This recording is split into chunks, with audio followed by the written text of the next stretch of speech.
नमस्कार, कृषि समाचार में आपका स्वागत है। मैं हूं जया। आइए देखते हैं आज कृषि समाचार में क्या है खास। कृषि संबंधित जानकारी के लिए ले सकते हैं किसान कॉल सेंटर की सेवा। जनवरी तक हुई है 30 करोड़ रुपए की धान की खरीदारी। मुर्गियों को विषाणु जनित रोग से बचाने के लिए टीकाकरण है जरूरी। अब समाचार विस्तार से। किसानों को कृषि संबंधी जानकारी उपलब्ध कराने के लिए भारत सरकार द्वारा किसान कॉल सेंटर की स्थापना की गई है। किसान कृषि, वानिकी या पशुपालन से संबंधित किसी भी तरह का प्रश्न किसान कॉल सेंटर से फोन करके पूछ सकते हैं। जानकारी देने के लिए वहां विशेषज्ञ उपलब्ध करते हैं। किसान कॉल सेंटर भारत सरकार की एक महत्वाकांक्षी परियोजना है जो देश के अन्य राज्यों सहित झारखंड में भी काम कर रही है। दरअसल किसान कॉल सेंटर एक सेवा केंद्र है जो किसानों द्वारा फोन से पूछे गए कृषि संबंधित प्रश्नों का उत्तर देता है।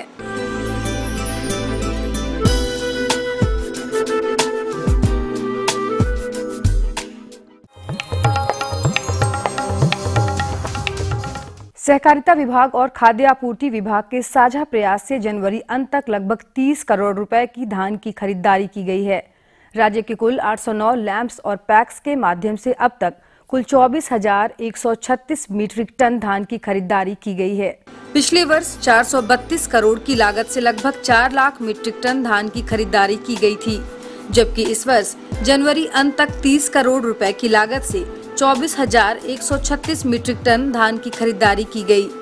हालांकि अभी तक 809 लैंप्स और पैक्स के माध्यम से सरकार द्वारा धान खरीदने के काम जारी हैं।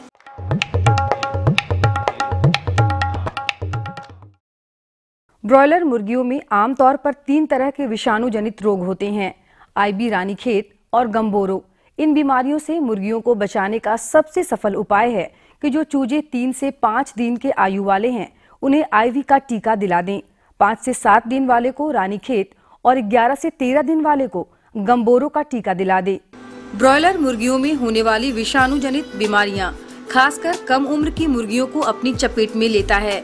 रानीखेत, गंबोरो और आईबी ये 3 विषाणु जनित रोग हैं जो बहुत तेजी से चूजों में फैलते हैं। इन संक्रामक और जानलेवा बीमारियों से ब्रॉयलर मुर्गियों को बचाने के लिए उनका टीकाकरण करवाएं। तो इन सब से बचने के लिए हमारे किसान भाई टीकाकरण करवाएं। टीकाकरण आईबी का टीकाकरण 3 दिन पे होता है, 5 से 7 दिन के बीच में रानीखेत रोग का टीकाकरण होता है एवं 11 से 13 दिन के बीच में गंबोरो रोग का टीकाकरण होता है। और कभी भी बीमार मुर्गी को दाना देने से पहले अच्छे मुर्गियों को दाना दे लें। मतलब कि पहले जब आप दाना देने जाते हैं, दवा देने जाते हैं तो अच्छे मुर्गियों को पहले दाना दें और उसके बाद फिर रोग ग्रसित मुर्गियों को हैंडल करें। अदरवाइज होगा क्या कि वो बीमारी जो है दूसरे अच्छे मुर्गियों में भी फैल जाएगी। घृतकुमारी एक औषधीय पौधा है जिससे कई रोगों के इलाज के लिए दवाइयां बनाई जाती हैं। किसान घृतकुमारी की खेती से बहुत अच्छी आमदनी प्राप्त कर सकते हैं। किसान इस फसल के बेहतर उत्पादन के लिए IC 11,271, IC 11,280, IC 11,269 और सीम शीतल नामक उन्नत प्रभेद लगाएं। उन इलाकों में औषधीय पौधा घृतकुमारी की बहुत अच्छी खेती की जा सकती है जहां अधिकतम तापमान 40 से 45 डिग्री और न्यूनतम 5 डिग्री तक रहे। इस लिहाज से झारखंड का मौसम घृतकुमारी की खेती के लिए उपयुक्त है। राज्य के किसान इस फसल की खेती के लिए पर्याप्त जीवांश से युक्त बलुई दोमट मिट्टी वाले खेत का चुनाव करें। बेहतर उपज के लिए IC 11,271, IC 11,280, IC 11,269 और सीम शीतल नामक उन्नत प्रभेद लगाएं। इन प्रभेदों की उत्पादन क्षमता प्रथम वर्ष 30 से 35 टन ताजे पत्ते और दूसरे वर्ष से 15 से 20 टन ताजे पत्ते प्रति हेक्टेयर हैं। मधु निष्कासन यंत्र चूंकि नाम से स्पष्ट है कि ये मधुमक्खी के छत्ते से शहद निकालने वाला यंत्र है। पारंपरिक तरीके से छत्ते को हाथ से निकालने की तुलना में ज्यादा सुरक्षित, शुद्ध और विज्ञान सम्मत तरीके से मधु निकालने का काम करता है। मधु निष्कासन यंत्र मधुमक्खी पालन व्यवसाय से जुड़े लोगों के लिए बहुत ही उपयोगी उपकरण है जो गोलाकार ड्रमनुमा संरचना होता है। इस ड्रम के बाहर एक हैंडल लगा होता है और ड्रम के अंदर हैंडल से जुड़ा एक खांचा होता है, जिसमें मौन बक्से के शहद युक्त छत्ते वाले तख्ते को फिट कर दिया जाता है। जब हम हैंडल घुमाते हैं तो छत्ते वाला तख्ता भी घूमने लगता है। मधु छिटक कर ड्रम में गिरने लगता है। और अब एक नजर राज्य के 3 प्रमुख शहरों के मौसम के मिजाज पर।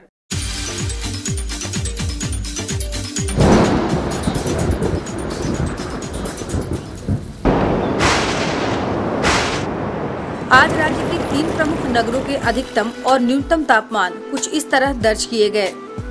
रांची अधिकतम तापमान 30.2 डिग्री सेल्सियस और न्यूनतम 14.2 डिग्री सेल्सियस। जमशेदपुर का अधिकतम तापमान 32 डिग्री सेल्सियस और न्यूनतम तापमान 15 डिग्री सेल्सियस। मेदिनीनगर का अधिकतम तापमान 31.8 डिग्री सेल्सियस और न्यूनतम 13.3 डिग्री सेल्सियस। और अब मंडी भाव में आइए नजर डालते हैं अनाजों के भाव पर।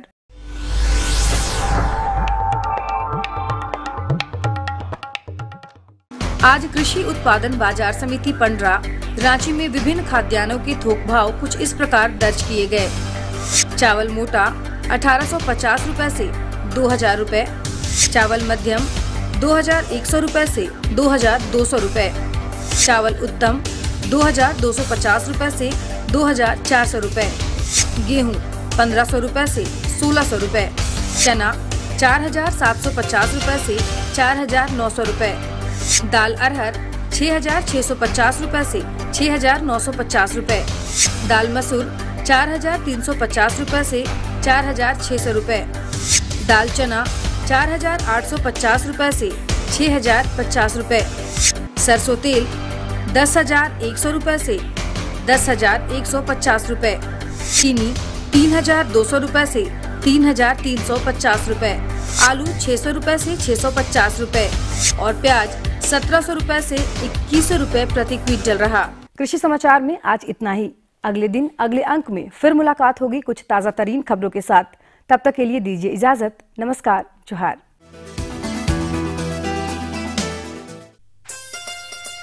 अम्मा खाना दे दो ना। सबर कर गोलू, अभी दाल नहीं गली है। तू फिक्र ना कर गोलू की अम्मा, अब की बार अपनी दाल खूब गलेगी। क्या मतलब जी? अब की बार NFSM के तहत दाल की पैदावार को बढ़ाने के तरीकों को दिखाने के लिए देश में 1000 क्षेत्र चुने गए हैं, जिसमें हमारा इलाका भी आ गया है। पर इससे हमें क्या फायदा? हमें 5 एकड़ खेती के लिए खाद और कीटनाशक के अलावा बढ़िया बीजों की एक मिनी किट भी मिलेगी। इतनी दाल का करेंगे क्या जी? अरे भगवान, सरकार ने दलहन का समर्थन मूल्य भी खूब बढ़ा दिया है और इनकी खरीद का भी पूरा इंतजाम कर लिया है। इससे आमदनी बढ़ेगी और फिर हमारा गोलू अच्छे स्कूल में जाकर के कृषि वैज्ञानिक बनेगा। हाँ, ये लो और बताओ। बस। अरे ये क्या भैया जी, बस इतनी सी रासायनिक खाद? किसानी छोड़ रहे हो क्या? किसानी नहीं, नादानी छोड़ रहे हैं। मिट्टी की जांच कराई है। अब तो लाला जी जितनी जरूरत है उतने ही उर्वरक खेत में डालेंगे। हाँ, किसान भाई आज ही अपने जिले की नजदीकी भूमि परीक्षण प्रयोगशाला में मिट्टी की जांच जरूर करवाएं और मिट्टी में पोषक तत्व, नमी व पौधे के विकास को देखते हुए केवल जरूरत के अनुसार ही पोषक तत्व डालें। और हाँ, मिट्टी में गंधक, जस्ता, बोरोन जैसे सूक्ष्म पोषक तत्वों का पता लगाना भी न भूलें। उर्वरक और जैविक खाद के सही उपयोग से भूमि का उपजाऊपन बनाए रखें, उत्पादकता बढ़ाएं, खर्चा घटाएं और बहुमूल्य विदेशी मुद्रा बचाने में भी सहयोग दें। और हाँ, धीमी गति से नाइट्रोजन उपलब्ध कराने वाले उर्वरकों जैसे नीम लेपित यूरिया को प्राथमिकता दें और यूरिया का पत्तों पर छिड़काव करें। अरे वाह, तू तो सचमुच समझदार हो गया रे। अधिक जानकारी के लिए संपर्क करें जिला कृषि अधिकारी या किसान कॉल सेंटर।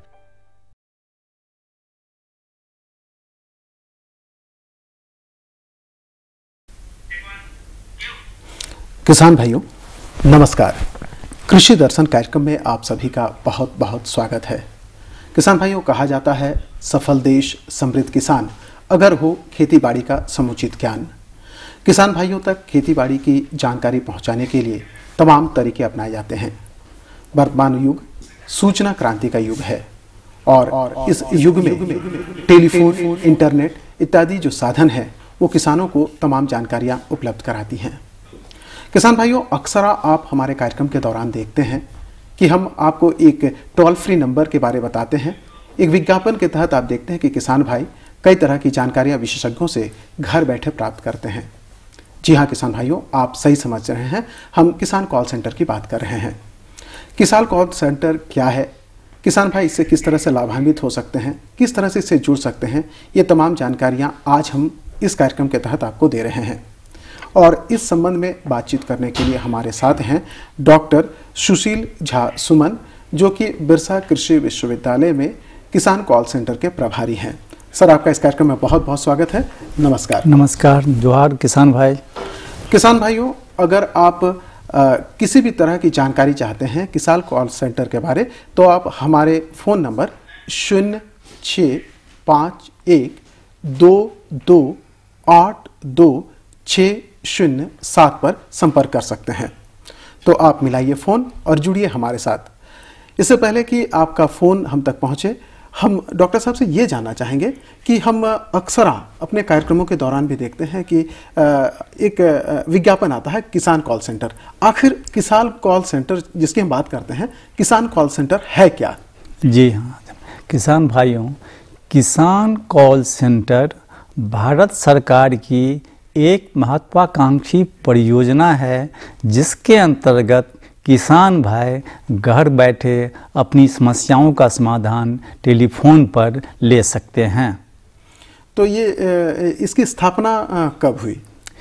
किसान कॉल सेंटर की स्थापना 21 जनवरी 2004 में हुई थी, जिसका उद्घाटन तत्कालीन प्रधानमंत्री श्री अटल बिहारी वाजपेयी किए थे। तो जो किसान कॉल सेंटर है, अक्सर हम देखते हैं टोल फ्री नंबर होता है, तो आखिर इसका नंबर क्या है जिससे किसान भाई किसान कॉल सेंटर से जुड़े? जी हाँ किसान भाई, किसान कॉल सेंटर का टोल फ्री नंबर है 180018011551। ये टोल फ्री नंबर है। इस टोल फ्री नंबर पर किसान भाई अपनी समस्याओं का समाधान ले सकते हैं, प्रश्न पूछ सकते हैं। आपने बताया कि किसान भाई प्रश्न पूछ सकते हैं, तो खेतीबाड़ी का आधार फलक तो बहुत विस्तृत है, किस तरह के प्रश्न पूछे जा सकते हैं? किसान भाई टोल फ्री नंबर पर में कृषि संबंधित जानकारी, कृषि से संबंधित जितनी जानकारियां हैं वो ले सकते हैं। पशुपालन से संबंधित जितनी जानकारियां हैं वो ले सकते हैं। वानिकी से संबंधित जितनी जानकारियां हैं वो ले सकते हैं, और अन्य जानकारियां भी ले सकते हैं। जैसे मैं किसान भाइयों को कहना चाहता हूं कि कृषि से संबंधित जानकारी में हम कृषि से मृदा संबंधित जानकारी ले सकते हैं। किसी में डॉक्टर साहब, हम आपको रोकना चाहेंगे, किसान भाई हमारे साथ जुड़ गए हैं। Hello hello hello. हाँ, बंधु से बोल रहे हैं। हेलो। हाँ हेलो सर, लगता है इनके साथ हमारा संपर्क नहीं हो पा रहा है। जी हाँ, आप बता रहे थे कि तमाम बातें जिन पर प्रश्न पूछे जा सकते हैं। जी हाँ, तो जैसे मैं बताना चाह रहा हूँ किसान भाइयों को, जो कृषि संबंधित जानकारी के लिए, जैसे वो फसल से संबंधित सारी जानकारी ले सकते हैं, धान, गेहूँ, मरुआ, मकई और दलहन, तेलहन, सब्जी, फल, फूल, इससे संबंधित जो भी जानकारी लेना चाहते हैं इसके संबंध में प्रश्न पूछ सकते हैं। मिट्टी जांच के बारे में, मृदा संबंधित जानकारी भी पूछ सकते हैं, और फसल की सुरक्षा संबंधित जानकारी, फसल में कीड़ा मकोड़ा लगते हैं, रोग लगते हैं, उस संबंध भी जानकारी, इस संबंध में भी जानकारी ले सकते हैं, और तरह तरह के प्रश्न पूछ सकते हैं। उसके बाद मैं बताता हूं, जो किसान भाई पशुपालन संबंधी जानकारी, पशुपालन संबंधी प्रश्न पूछ सकते हैं, जैसे गौ पालन कैसे करेंगे, बकरी पालन कैसे करेंगे, भैंस पालन कैसे करेंगे, सूअर पालन कैसे करेंगे, मधुमक्खी पालन कैसे करेंगे, इत्यादि पशुपालन संबंधित सारी जानकारी भी वो ले सकते हैं, और तरह तरह के प्रश्न पूछ सकते हैं। उसके बाद मैं किसान भाइयों को बताना चाहता हूँ, जो वानिकी फॉरेस्ट्री संबंधित भी जानकारी वो ले सकते हैं, और अन्य जानकारी भी ले सकते हैं, अन्य तरह के प्रश्न भी पूछ सकते हैं। जैसे मैं बताना चाहता हूं, जो अन्य तरह के जानकारी में, जैसे भारत सरकार की क्या परियोजना चल रही है, झारखंड सरकार की क्या योजना चल रही है, किसान क्रेडिट कार्ड संबंधित प्रश्न पूछ सकते हैं, क्या जानकारी उनको चाहिए।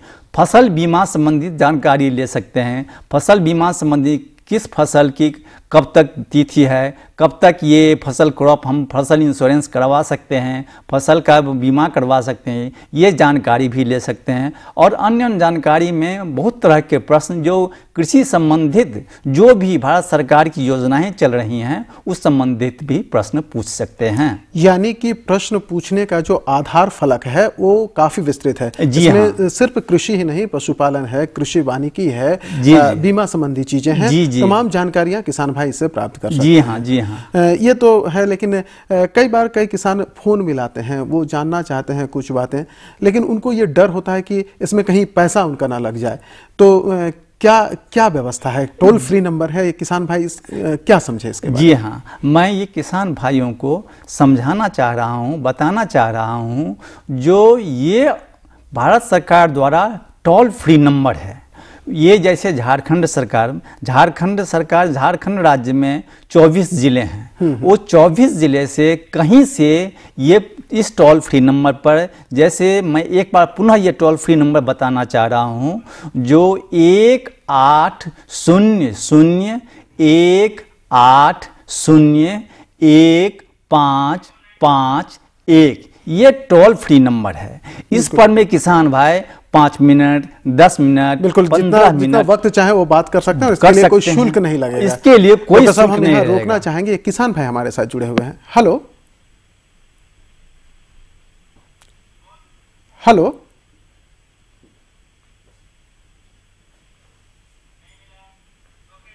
लगता है फिर इनसे संपर्क नहीं हो पाया। यही बात हम कर रहे थे कि इनको कोई शुल्क नहीं लगेगा, और ये शुल्क जो है भारत सरकार वहन करती है। तो इसके लिए कोई निश्चित अवधि है कि इतने बजे से इतने बजे तक किसान कॉल सेंटर खुला रहेगा और इसमें बात कर सकते हैं? जी हाँ। लेकिन ये प्रश्न हम लेंगे। एक किसान भाई हमारे साथ जुड़ गए हैं। हेलो हेलो, लगता है इनसे भी हमारा संपर्क नहीं हो पाया। अच्छा, जी हाँ। क्या समय, क्या अवधि निश्चित की गई है किसान कॉल सेंटर से किसानों को बात करने की? मैं किसान भाइयों को समझाना चाहता हूं, जो ये किसान भाई 6 बजे सुबह से लेकर के 10 बजे रात तक अपना प्रश्न पूछ सकते हैं। ये प्रश्न कभी भी पूछ सकते हैं, लेकिन मैं बताना ये भी चाह रहा हूँ, जो भारत सरकार ने किसान कॉल सेंटर के माध्यम से ऐसी योजना बनाई है, जो 10 बजे रात के बाद भी प्रश्न पूछ सकते हैं और उसका ऑटोमेटिक रिकॉर्डिंग हो जाता है। और जब सुबह में फिर 6 बजे किसान कॉल सेंटर जब खुलता है, तो भर रात में जितने किसान भाई जो प्रश्न पूछे हैं, अपना पता लिखाना पड़ता है, अपना मोबाइल नंबर लिखाना पड़ता है और अपना नाम लिखाना पड़ता है। और जब 6 बजे सुबह में किसान कॉल सेंटर खुलता है, तो रात भर में जितने प्रश्न पूछे जाते हैं उनका जवाब उनके मोबाइल नंबर पर में दे दिया जाता है विशेषज्ञों द्वारा। तो ये जो आपने बताया कि उनके मोबाइल नंबर पर दिया जाता है, जैसे मान लीजिए किसी किसान की कोई समस्या है, पशुपालन संबंधी कोई समस्या, जी हाँ, रात के 11 बजे के आसपास अगर उनकी गाय किसी बच्चे को जन्म देती है, जी हाँ, और किसी तरह की दिक्कत उत्पन्न हो जाए, तो हाँ, ऐसी स्थिति में वो किसान भाई कॉल सेंटर से कैसे संपर्क करेगा? वैसी स्थिति में उनका मतलब किसान कॉल सेंटर में वो प्रश्न अपना रिकॉर्डिंग करवा देंगे और रिकॉर्डिंग करवाने के बाद 6 बजे सुबह में जब कॉल सेंटर खुलेगा, तो विशेषज्ञ एक एक कॉल का विश्लेषण करते हैं और उनका जवाब देना शुरू करते हैं। तो उनका जवाब 6 बजे सुबह के बाद ही मिलेगा। मान लिया जाए किसी कारणवश कोई किसान कोई प्रश्न पूछता है और विशेषज्ञ के द्वारा उसका जवाब नहीं, क्यों ये बात पूछ रहा हूँ, क्योंकि सीधे सीधे संपर्क होता है। जी हाँ। कई बार ऐसा होता है कि जो विशेषज्ञ है हो सकता है उस विषय के जानकार नहीं हो। जी हाँ, जी हाँ। मान लीजिए फसल संबंधी कोई प्रश्न है और आज विशेषज्ञ जो है बीमा के हैं, जी, तो ऐसी स्थिति में कैसे उसको टैकल करता है? हाँ, मैं किसान भाइयों को बताना चाह रहा हूँ, जो किसान कॉल सेंटर में जो विशेषज्ञ बैठे रहते हैं ये सभी तरह के प्रश्न के जवाब नहीं दे सकते हैं। इसके लिए व्यवस्था बनाई गई है। इस पर हम बात करेंगे। एक किसान भाई हमारे साथ जुड़ गए हैं।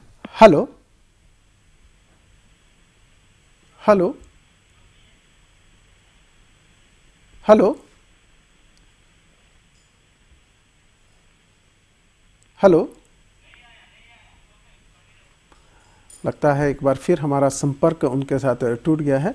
आप कुछ व्यवस्था के बारे में हाँ, मैं व्यवस्था इस तरह की व्यवस्था बनाई गई है जो किसान कॉल सेंटर 3 स्तर में काम करते हैं।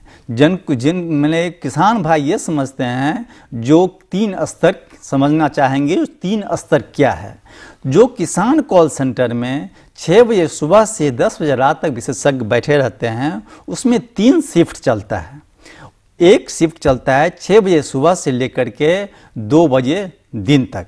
दूसरा शिफ्ट चलता है 10 बजे सुबह से लेकर के 10 बजे दिन से लेकर के 6 बजे शाम तक। और तीसरा शिफ्ट चलता है 2 बजे दिन से लेकर के 10 बजे रात तक। तो 3 तरह के शिफ्ट चलते हैं। और किसान कॉल सेंटर इस पर हम फिर बात करेंगे। एक किसान भाई फिर हमारे साथ लाइन में बने हुए हैं। हेलो हेलो जी, नमस्कार। कृषि दर्शन कार्यक्रम में आपका जी नमस्कार। कृषि दर्शन कार्यक्रम में आपका बहुत बहुत स्वागत है जी। आपकी आवाज हम तक पहुंच रही है। हेलो सर, मैं सुनीता बोल रही हूँ जी। बोलिए, आपका प्रश्न क्या है? दुर्वा से जी, आपकी आवाज हम तक पहुंच रही है। मेरा प्रश्न है जी, हम लोग सुनते रहते हैं कि कॉल सेंटर जो है 3 तरफ से काम करते हैं और 3 तरह के होते हैं, तो कृपया इसके बारे में अच्छी तरह से जानकारी दीजिए मुझे। बिल्कुल, यही बात भी हम कर रहे थे। जी हाँ, कि 3 तरह से किसान कॉल सेंटर इसके बारे में थोड़ा सा डिटेल्स में बताइए हम लोगों। जी जी। हाँ, जो मैं किसान भाइयों को मैं बताना चाह रहा हूँ। जी हाँ, जो मैं बताना चाह रहा हूँ, जो किसान कॉल सेंटर 3 स्तर में 3 तरह से काम करते हैं। स्तर 1 के जो विशेषज्ञ होते हैं वो कृषि स्नातक लेवल के होते हैं।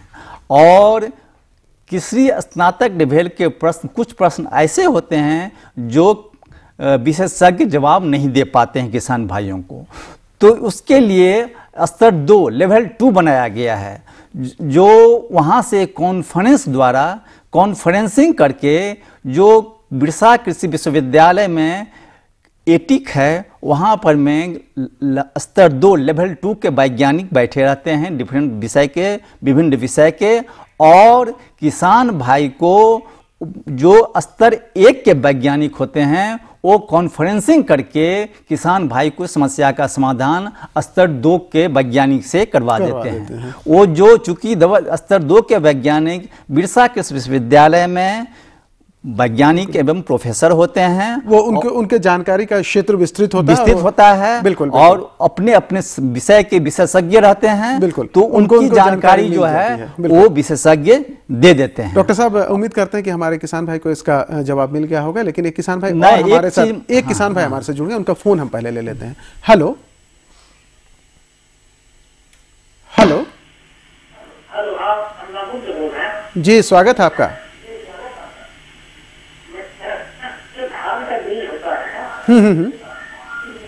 खेती करने के बाद उसको हम लोग रखरखाव के लिए जो रखते हैं उसमें बहुत सारे कीड़े मकोड़े का प्रकोप हो जाता है। जी जी। उससे बहुत सारे खाद्य पदार्थ की नुकसान हो जाती है।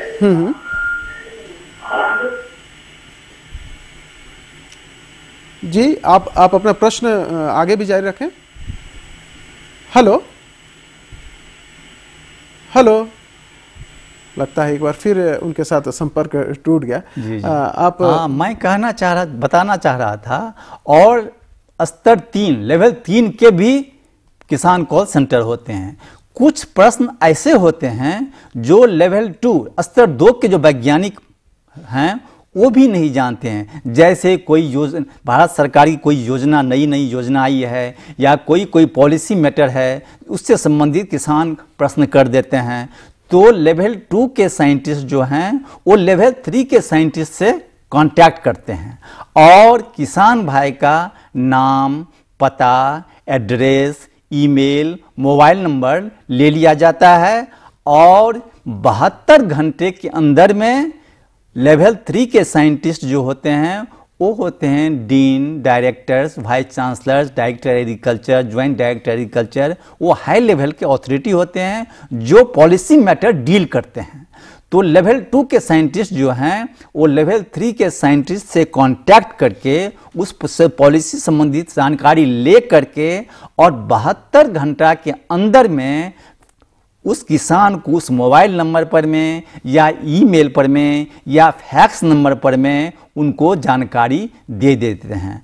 तो एक किसान बहन जो प्रश्न पूछी थी, जो 3 स्तर में काम करते हैं, वो यही मैं बताना चाह रहा हूँ। जो किसान कॉल सेंटर वास्तव में 3 स्तर में काम करते हैं।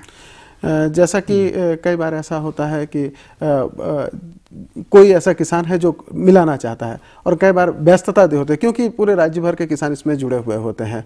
तो अगर व्यस्त मिलता है तो किसान भाई क्या करें? जी हाँ, मैं यह प्रॉब्लम हमेशा हम लोग के पास आती है। जो चूँकि ये झारखंड राज्य में एक ही जगह यह किसान कॉल सेंटर है और टोल फ्री नंबर है, तो कभी कभी व्यस्त दिखलाया जाता है।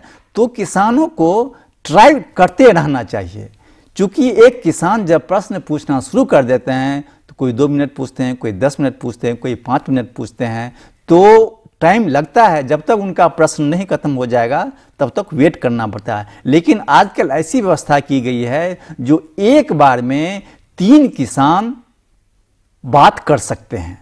3 तरह का ओपनिंग सिस्टम किया गया है जो पूरे राज्य से एक बार में 3 किसान बात कर सकते हैं। उसमें से कोई किसी की टॉक खत्म होगी तो ऑटोमेटिकली जो नेक्स्ट कॉलर होंगे वो कैच हो जाता है। तो ये प्रॉब्लम आती है। लेकिन इसमें किसान भाइयों को लगातार कोशिश करनी चाहिए, कोशिश करते रहनी चाहिए। झारखंड में किसान कॉल सेंटर की क्या स्थिति है? किसान किस हद तक जुड़ रहे हैं? हाँ, आजकल झारखंड में किसान कॉल सेंटर की जो स्थिति है, जो कम से कम 60 से 70 कॉल प्रतिदिन आते ही हैं और किसी दिन तो 250, 300, 400 कॉल तक कुल मिलाकर काफी अच्छा कहें तो अच्छा रिस्पॉन्स किसान